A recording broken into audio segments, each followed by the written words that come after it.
Drawing anime easy. How to draw Gohan Dragon Ball Super. The Super Saiyan in Dragon Ball is easy to draw. First, draw two trapezoids that fall together. Mark the position of the ears. Then divide the large trapezoid in half. Then draw a horizontal line a third of the way through the middle trapezoid. Draw a triangle from the middle point to both sides. Find the midpoint of these two lines. Then we draw eyes along both sides of the triangle. Start with eyebrows.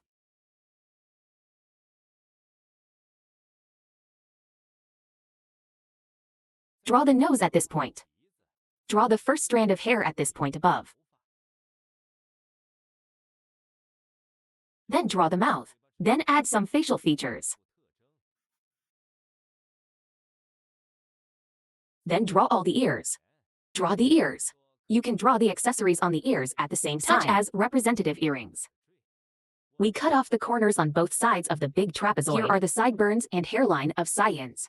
Then we modify the face shape. Then draw the neck and collar. Then we follow the hairline. Draw Saiyan hair like corn leaves. Piece by piece painting. Okay, the line drawing is finished. It's time to color it.